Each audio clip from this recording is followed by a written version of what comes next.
And the third one, the third category is on the commercialization. So this one is where you want to scale up your business, and yeah, the aim is to support candidates who have already implemented and successfully scaled up an innovative project and are in need of additional funding for commercialization of the services and products developed for a project. So for this one, you can apply up to $1 million, but ISDB will take a bigger share when they grant you this third category for the grant funding. And the fourth one, this is the one that I applied for in 2019, which is on capacity building.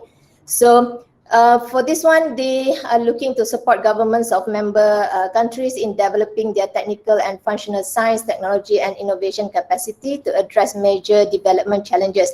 So for this one, they are offering from $100,000 up to $150,000, and they are looking at, yeah, it's more like what kind of capacity that you want to build within your society. So that's basically the proposal for the fourth category. Okay, so basically this is my proposal and the one that is awarded for the Transform Fund. So the challenges that I address is basically the innovation gap between academia and industry, because we know that there is a huge gap between academia and industry. So basically we are trying to address this through our entrepreneurship framework. And basically another thing that we are addressing is the lack in human capacity or talent to drive the technology towards commercialization. So yeah, this is the key challenges that we are addressing, and the value proposition of our proposal is we are proposing an education framework that is aims to build the right kind of innovation driver capacities that can be achieved through a proper alignment of education structure that requires synergistic involvements from the identified industries, entrepreneurs, relevant policymakers, students, and well-trained faculty members. Okay. All right. So yeah, for capacity building, they are looking at how we can address challenges in science, technology, and innovation, the STI. So they are looking at how we can help to produce the critical mass in STI, human resources, including researchers or the STI policymakers, strengthening institutional capacity for research and improving science education, enhancing knowledge and expertise in spinning in, adapting and spinning out existing technologies, and improving scientific cooperations, and formulating and implementing adequate STI policies that support all of the above efforts. So basically, these are the things when we are talking about the capacity building. So these are the things that they are looking for in the proposal. By the way, I mean, if you have any questions or anything, you are welcome to just stop me during the presentation. Yeah, then you can just ask me any questions. Okay, so I think you don't really have to wait until the end of the this presentation if you have any questions. So feel free to stop me anytime. All right. Okay. So for the on the technical side, on the proposal, what they are looking for is the innovativeness of the proposal, the needs assessment, meaning that you have identified what is the problem that you want to solve and why that this problem is important to be solved and the impact of that problem. The value proposition, what is it that you are bringing in on the table to address the problem, the potential impact and outreach, implementation plan. Basically, this is kind of like your methodology, okay, how you're going to how you're going to carry out the proposed plan. The sustainability, basically this is the one that I mentioned, basically how are you going to sustain your project beyond the grant period, and the scalability, how you can kind of like replicate whatever that you are doing into some other settings or some other environments or some other countries. So those are the things that they are looking for in the proposal. Right, so basically for the proposal, there are two sections in the proposal. So the first section is the ask you to fill up some basic data and contact information, and the section 2 is where you are filling in all the important details or the required informations regarding your proposal. So I'll go through one by one on this, and basically I will kind of like dissect down what are they looking for in each of the sections. So yeah, in this first of all, they will ask for a executive after you provide all your basic data and contact information, then they will ask for a executive summary. So here I provided the executive summary that I wrote for my proposal. So I will share these slides with Prof. Musa later on, and he can share with you guys these slides. So in the executive summary, you have to highlight the summary of your idea and by stating the vision for your proposal. So my proposal, the vision is to nurture the technopreneurial mindset in engineering students through pragmatic capstone project, okay, within a local industrial context. So that is the vision of what my proposal is addressing. So, and also what challenges that we are addressing. So basically the challenge is to build the right kind of innovation driver capacities that can be achieved through a proper alignment of education structure. Okay, and then what is our proposed innovation solution? So this is an education framework that we are proposing, and if it is successful, who will be the beneficiaries for the proposal is basically the students itself, the institution, and also the other stakeholders within the ecosystem. And they are also looking for the expected medium and long-term impact. So we have to be very specific on that. And finally, what is the value proposition of the proposed work?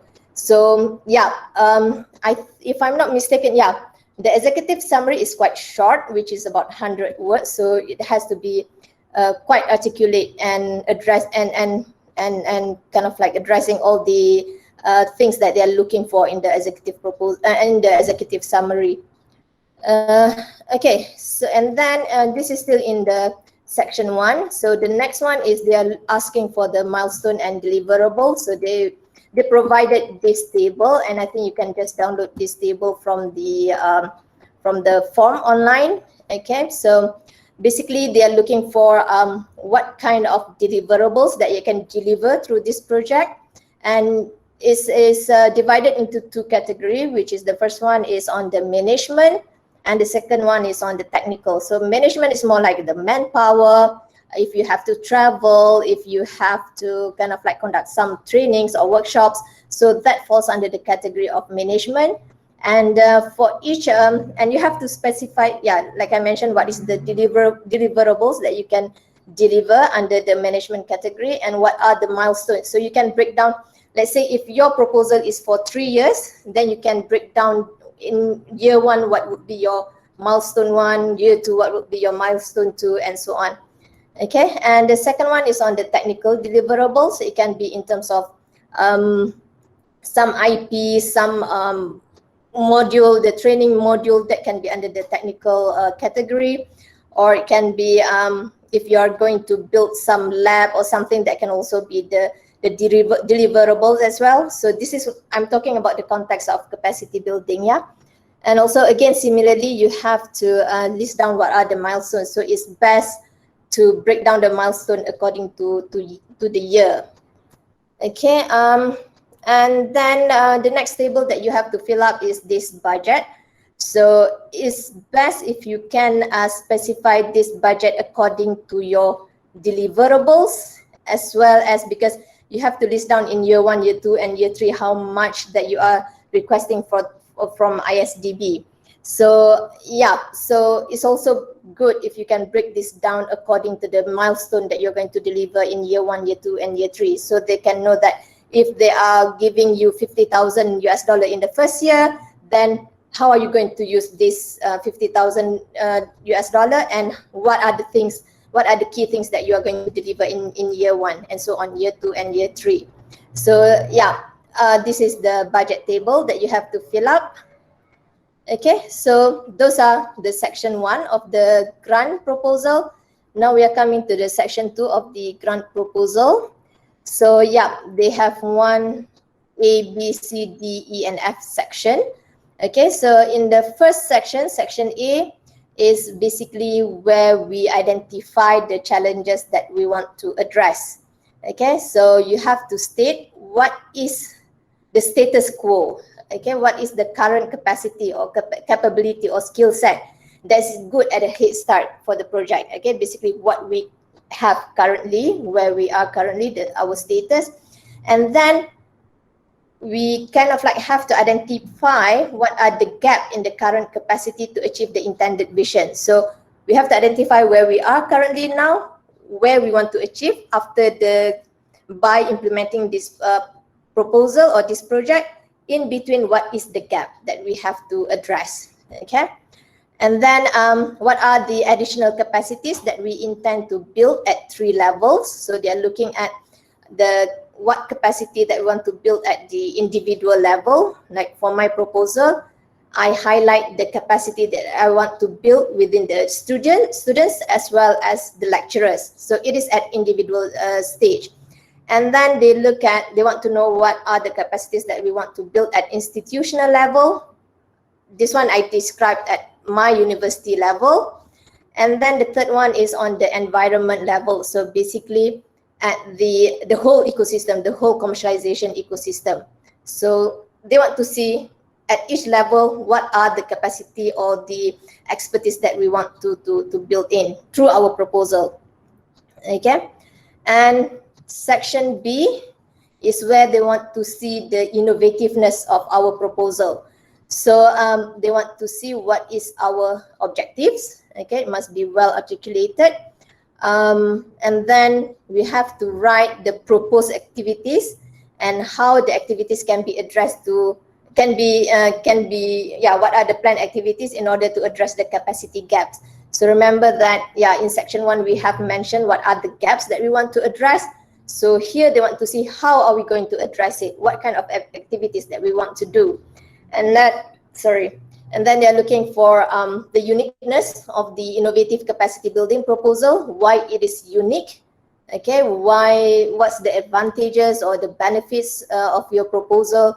Maybe you can highlight that your proposal is best suited for your local community, for example. So like for my case, I mean, for example, in terms of the commercialization framework, like MIT or the Stanford, they have their own commercialization framework, right? But sometimes those framework is not well suited to be adapted to our surroundings because we have a different ecosystem. Then how are we going to work around it such that it can address our local needs? So those things that you need to highlight in the proposal, so they can see that how are your proposal is different from others and why it is your proposal is best in order to address the gaps that you have identified. Okay, and then how your proposed activities can boost the STI capacities in the Muslim countries or the least developed Muslim countries related to the gaps. Okay, so in this capacity building, basically the whole transform fund is about addressing the science, technology, and innovation aspects of the country. Okay. Section C, they want to know about the impact of your proposal and the outreach of your project. Okay, so you have to list down the specific key outputs of the project. Okay, basically your deliverables, the one that you have mentioned in the table that I've shared just now. Okay, so you can reiterate back here on what are the specific key outputs that you can deliver through your project, the immediate measurable results which are achieved immediately after implementing an activity. For example, you have the milestone, right? So after year 1, year 2, and year 3. So you can specify what are the outputs after year 1, year 2, and year 3. Okay, this is basically just the immediate results, okay, of the proposed project. Next, they want to know the key outcomes of the project. Okay, so this is something that can be measured, midterm results, perhaps 1 or 2 years after finalizing the proposals. So for example, your project is for 3 years. So on year 4 or year 5, what are the things that you can see, the outcomes of your project? Okay, and then okay, where we can see some changes at the ground level because of the project activity. And then they want to see the impacts on the STI ecosystem. So this is a bit more long-term results. You can look perhaps down 5 or 10 years after you have conducted these activities or these projects.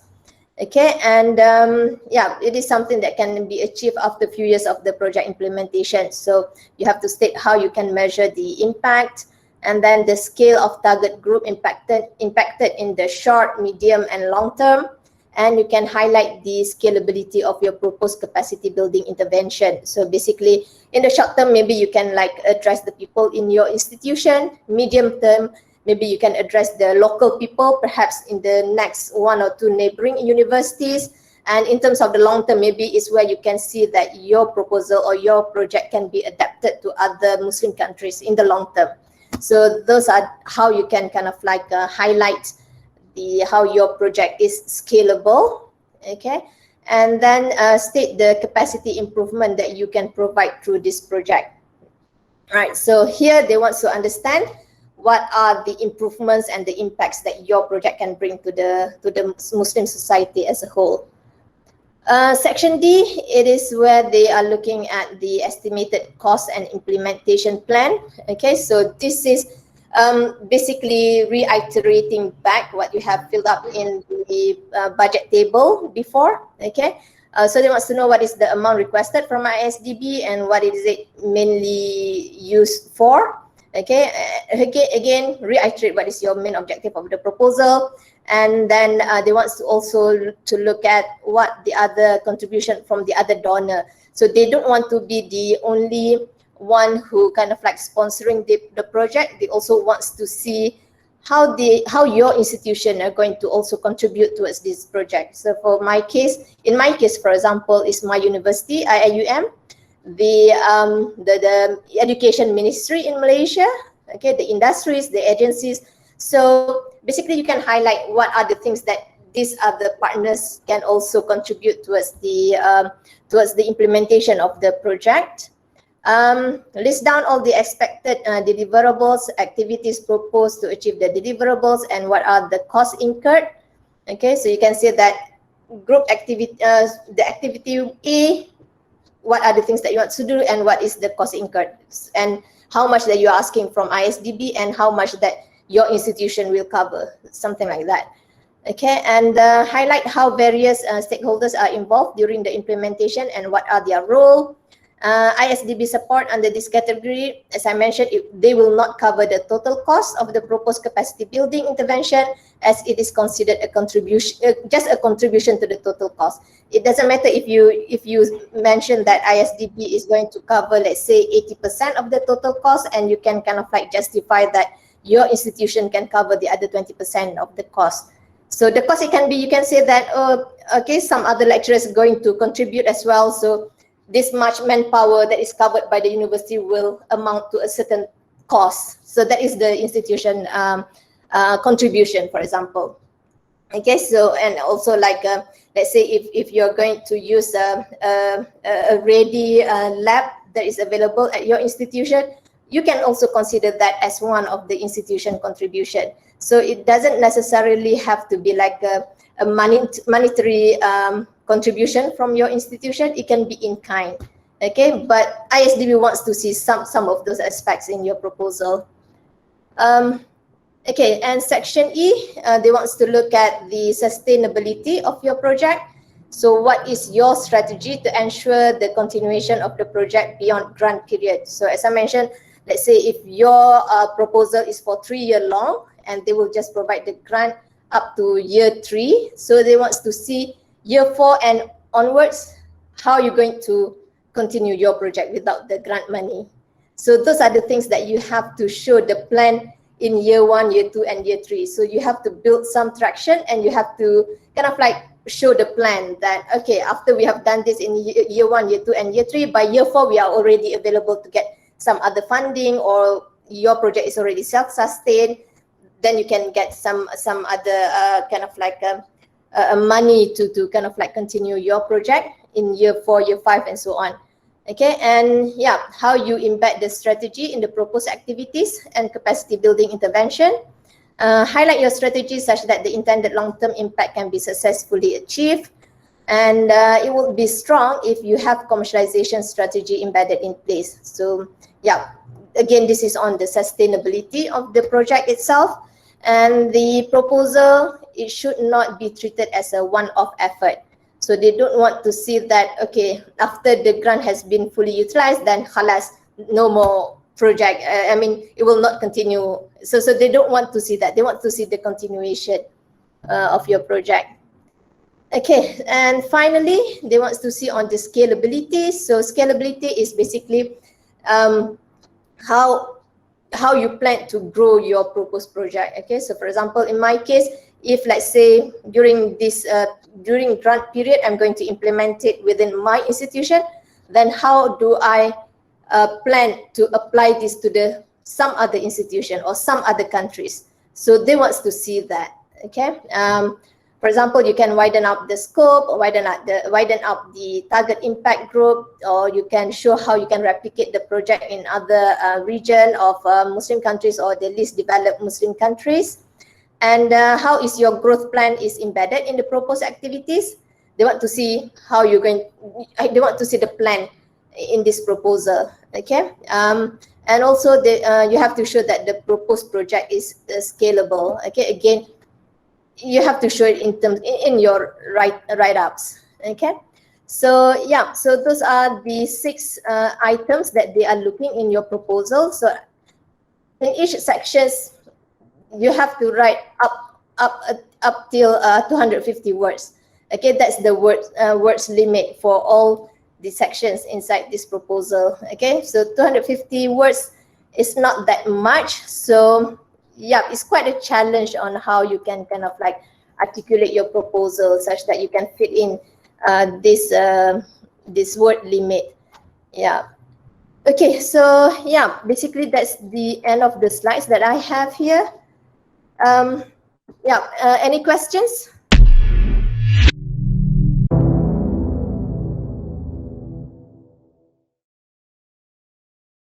Okay, Dr. Ramli, Dr. Nabila Ramli, thank you very much for that wonderful presentation. I strongly believe many of us would have gotten a better understanding of this. And for now, I know a little reason why my application for last year didn't scale through from your presentation. So I hope to build up on the additive I have gotten from yours to improve my application for this year. So for those of us that will have that has questions for Dr. Nabila Ramli, could we please drop the questions on the chat box?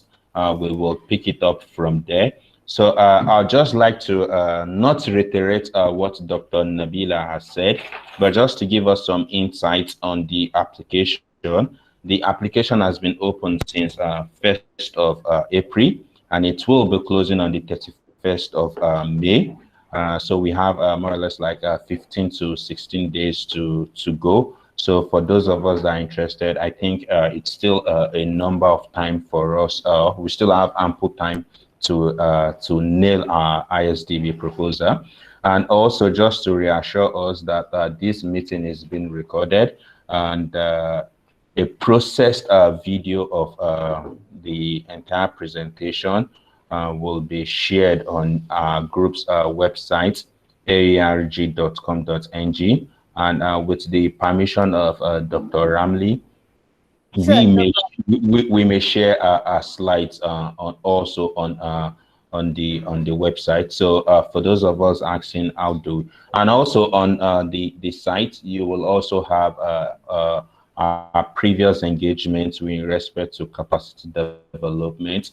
We'll find the slides and the videos of the recording on the website www.airg.com.ng. So there's a question here for you, Ma, and the question is, I would like to ask if the application is location or institution specific. So you mean here that you have to specify where you are going to apply your proposal? Is that the question? No. Okay, what I think the person is asking is if the application is local to certain location or institution. I think that's my understanding, ma'am. Mm, sorry, I mean I do so meaning that you have to belong to an institution to apply, or does it mean that you have to have like a specific location where you want to apply the project? Or it's Uh, regarding the application or regarding the proposal? I think it's regarding the application the person is asking. Okay. So if in terms of the application, usually it's best to go as the institution if you are with the institution, or let's say if you have your own organization or your own company, you can also apply it through that organization or through a company. If I'm not mistaken, you are not allowed to apply as individual. So yeah, because they need to do some kind of like a background check. I'm not sure. Dr. Shirwan, are you here? Maybe Dr. Shirwan can correct me on this. Yes, Yes, Dr. Nabila, I'm here. Yeah, Dr. Shirwan, Okay. can individual apply for this project? Yes, actually, yes, Dr. Nabila. Oh, We can. Yeah, we all can right. actually. Mm-hmm. So, But that one for 2019, I'm not so sure for 2020 and 2021. So as far as I know, they allow for that one. yeah, okay. Thank you very much. So yeah, you can also apply as individual for this fund. Okay, do I answer the question? yes, ma'am. Please proceed, ma'am. Proceed, ma'am. Yeah. So the next one is Dr. Ramli. What do you advise, or what's your advice do you have for applicants of proof of concept grants whose idea are not yet existing? I think for this question, it will be best to be addressed by Dr. Shirwan, because Okay. yeah, he got the type 1 category, which is on the proof of concept. So he can share his experience being successful in that category. So I did not apply for that category, so I may not be the best one to answer for this question. So I think perhaps Dr. Shirwan, maybe you can answer after your session. I think we'll just reserve that till the end of Yeah. Dr. Sharon's presentation. Okay, so the next one reads, I would like to find out if technology ops can apply under the capacity development or capacity building without being a government-owned institution. Yes, they can. You can apply it as a technology hubs. Yeah. Okay, so the last question before we take Dr. Sharwan is, I will appreciate if you can shed more light on the commercialization aspect of the requirements on the proposal. Okay, I can share a bit on the one that I included in my proposal, because my proposal is on basically building the educational framework where the engineering students will develop a solution to a problem in an industry, and then they will learn how to commercialize it in the industry. So when I wrote the proposal, I have a plan where the industry can come in the class module, and what are the things that this industry can contribute, and what are the kind of like agreement that we can have with the industry. So that would lead to a funding from the industry on the students project.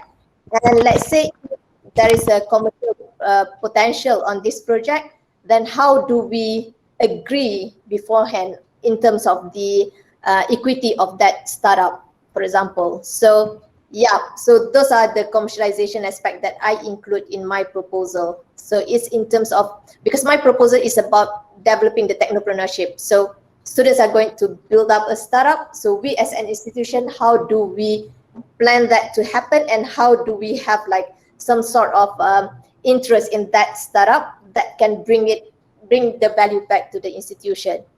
So yeah, for my case, that's my commercialization strategy.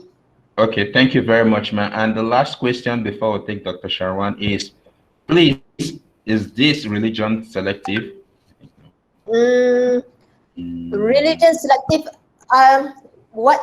what they are looking for is basically they want to see the project to be carried out in the Muslim countries. So yeah, I think they stated in the website for this year, if let's say you are from UK or from US, you can also apply for this fund, but your project must be conducted in a Muslim countries. So as long as your project is conducted in the Muslim countries, it's fine. It doesn't have to be like I'm not sure what you mean by religion selective. I mean, if your proposal is addressing the healthcare, if your proposal is addressing on the education or in terms of the energy, it's fine as long as it is to be conducted in the Muslim countries. That's it, yeah. Do I answer that question? Dr. Nabila, may I add? Yes, sure. Okay, everyone, actually it's not what we call religion selective, because most of the recipient within our time in 2019, we have winners, non-Muslim winners, but they apply the project in the list of countries in the guideline. Okay, thank you we very have much, the member countries, yeah, for that question. So absolutely. Okay, sure, sir. Please go ahead, sir. Yeah. No, I mean, a non-Muslim can also apply for this grant. As I said, as long as your proposal is to be implemented in a Muslim country, then yeah, there is no problem for it, for that. Anyone can apply. Yeah.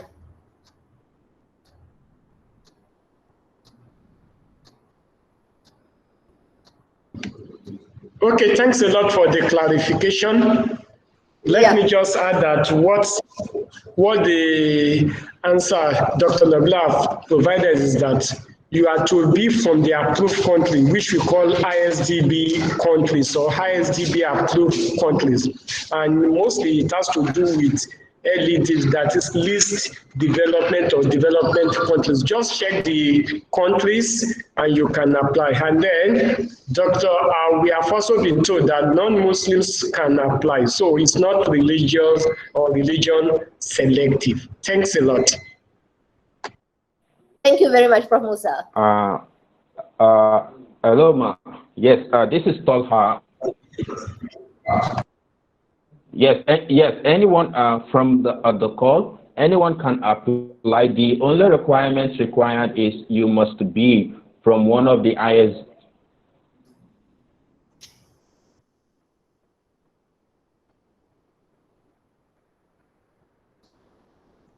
Sorry, Taha, I think we lost you. Yes, I think we lost Dr. Folonsho Tolia there. So the next thing on the agenda is to call the second speaker and to thank Dr. Nabila for that presentation. So Dr. Nabila Ramli, on behalf of Advanced Engineering Innovation Research Group Nigeria, we thank you for that wonderful presentation, and we hope that we shall get back to you, and if you have any challenge or challenges, we can always communicate with you. Once again, Dr. Nabila Ramli, it's our pleasure to have you here today, and we thank you for that wonderful presentation. Thanks and remain blessed. Thank you very much, Professor, and thank you everyone for your time. All right, bye. Bye, Dr. Nabila. So we start wasting much time, and we want to call on the second speaker for today, which is Dr. Mohammed Shamsul. So, but before calling on him, I want to read his citation so that we all know whom we are. So, Dr. Mohammed is one of the, so let me just quickly read this citation for us.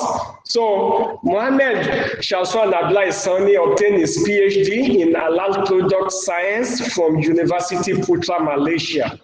He was appointed as a registered chemist of Department of Chemistry, Ministry of Science, Technology and Innovation between 2006 and 2013. He had served as an expert witness for environmental enforcement cases and involved in method development of oil spill analysis during his employment tenure in the department.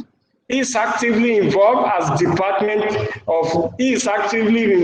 Department of Islamic Development Malaysia, JAKIM, and Human Rights Resource Development Fund, certified trainer for Halal Assurance System, and an auditor and consultant for halal-related activities in Japan, South Korea, and Taiwan. He has been engaging as a trainer for halal laboratory testing in Comsat University, Islamabad, Lahore campus, Pakistan. Presently, he serves as a registered chemist of Malaysia Institute of Chemistry and head of laboratory for International Institute for Halal Research and Training for 3 years at International Islamic University, Malaysia. His research focuses on method of food preservative from plant source. His research brings the new avenue of detection of non-halal contaminants via multivariate data analysis and assists in providing halal testing to the stakeholder. His research is funded by the Fundamental Research Grant Scheme (FRGS) from the Ministry of Higher Education Malaysia and Islamic Development Bank Saudi Arabia, and has produced 20 published articles and patent filing. His Google Scholar ID is Mohammed Shamsuan Abdullahi Sani, and with ORCID number 00028201491, and provide the details of his research affairs and contribution. I welcome on board Dr. Mohammed Shamsuan Abdullahi Sani, and Doctor, you can start your presentation now. Thanks.